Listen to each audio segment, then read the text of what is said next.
Lượngនេះlàបែងចែកឲ្យដាច់ផ្នែកសំណួរនិងផ្នែកលំហាត់តែម្ដងអញ្ចឹងវិញ្ញាសានេះយើងផ្ដោតលើការប្រឡង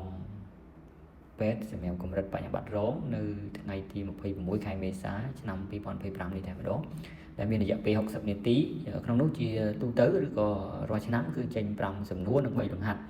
តែបើមានការប្រែប្រួលអីទៀតយើងចាំមើលទាំងអស់គ្នានៅថ្ងៃប្រឡងសម័យប្រឡងថ្ងៃ21មេសា2025នេះចឹងផ្នែកសំណួរនៅក្នុងនេះយើងមានសំណួរសម្រាប់ត្រៀមប្រឡងហ្នឹងគឺវិញ្ញាសាត្រៀមទី1ឬក៏វិញ្ញាសាជ្រើសរើសទី1នេះគឺមាន5សំណួររបស់យើងគឺ5ចឹងផ្នែកសំណួរនេះមាន35បន្ទុកតែអត់ទៀងទេវាផ្លាស់ប្ដូរទៅតាមឆ្នាំនីមួយៗរបស់បងប្អូនដែលទៅប្រឡងនឹងឃើញបន្ទុកជាក់ស្ដែងនៅជួបនៅពេលឃើញវិញ្ញាសាប្រឡងចឹងយើងលេខមើលសំណួរទាំង5គឺពាក់ព័ន្ធចម្ពោះទាំង5នៃមេរៀនក្នុងថ្នាក់ទី12របស់យើងហើយយើងក៏លេខទៅមើលបែងចែកចឹងគឺឆ្លើយសំណួរដាច់មួយវីដេអូសិនចាំវីដេអូក្រោយនិយាយពីលំហាត់ចុះចឹងសំណួរទី1របស់យើងមិញគេសួរថាតើអ្នកបកស្រាយដូចម្ដេចអំពីអត្ថប្រយោជន៍នៃកំណើនកំហាប់អង្គធាតុប្រតិករទៅលើល្បឿនបំបត្តិរបស់វាអញ្ចឹងបើកញ្ចក់បន្តិចកំហាប់គឺ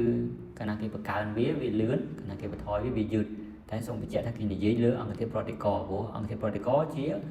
អង្គធាតុដែលទៅចូលរួមធ្វើប្រតិកម្មអញ្ចឹងកាលណាវាចូលរួមលឿនប្រតិកម្មទាំងមូលហ្នឹងគឺប្រព្រឹត្តទៅលឿនហើយមិនថាអង្គធាតុកកើតឬប្រតិករទេកាលណាវាចូលរួមយឺត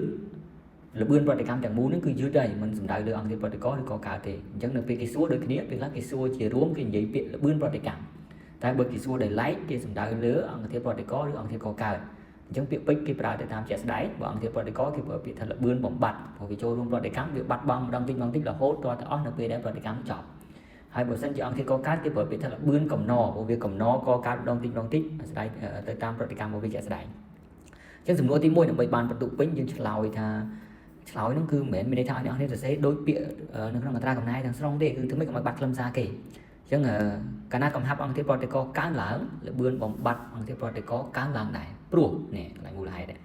ព្រោះការទង្គិចរវាងម៉ូលេគុលអង្គធាតុប្រតិករកើនឡើងឬក៏យើងអាចឆ្លើយថាព្រោះទង្គិចប្រសិទ្ធរវាងអង្គធាតុប្រតិករហ្នឹងកើនឡើងចឹងទៅអញ្ចឹង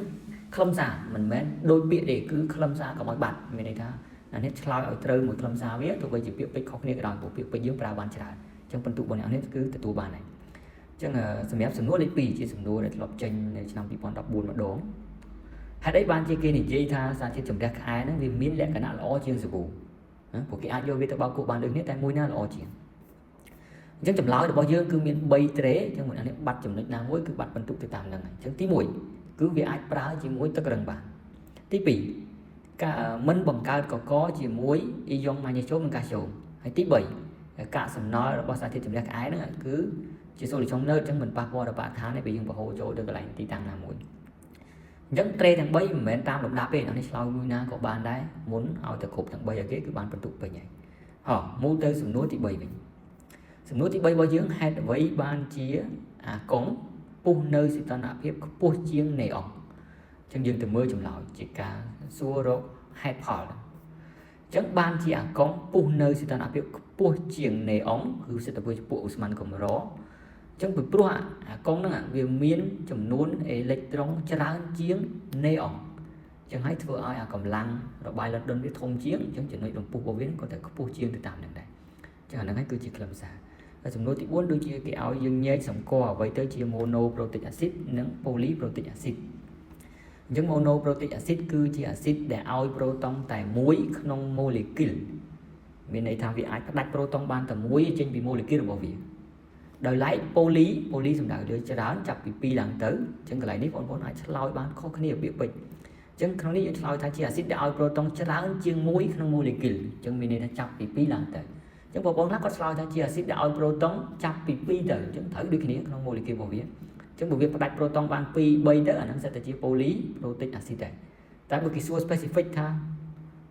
diprotic acid triprotic acid យើងអាចឆ្លើយដូច poly នេះឆ្លើយឲ្យចំទៅតាមអត្ថន័យហ្នឹងសំណួរទី5ចុងក្រោយគឺជាសំណួរដែលសួររកតើ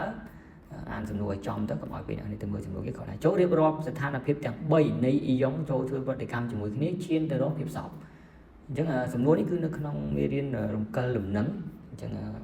ពេលខ្លះយើងរៀនរំកិលហ្នឹងគាត់ចេះឆ្វេងស្ដាំចេះច្បាស់ចិត្តឆក់ល្វែងអាសំណួរទាំងអស់ហ្នឹងឲ្យរកចម្លើយអត់ឃើញដូចសំណួរនោះនិយាយពីល្បឿនប្រតិកម្មទៅនឹងមកអញ្ចឹងនៅក្នុងលំនឹងល្បឿនវាទៅមកគឺស្មើគ្នាអញ្ចឹងដូចគ្នាដែរសំណួរលេខ5របស់យើង ý trong choរួមធ្វើប្រតិកម្មជាមួយគ្នាឈានទៅរកភាពសពហ្នឹងមាន3ទី1គឺនៅក្នុងរូបភាពប្រតិកម្មកំណរជាឧស្ម័នទី2ប្រតិកម្មដែលកំណរជាកកឬក៏ឲ្យផលជាកកហើយទី3គឺប្រតិកម្មឲ្យផលជាសារធាតុប្របែកជាយ៉ុងតិចតួចtrong videoនេះចែកដាច់គឺនិយាយទៅសំណួរtrong videoក្រោយដូចជាបញ្ចូលអំពីលំហាត់ហ្នឹងហើយសរសេរដើម្បីទៀតទទួលបានបន្ទុកវិញ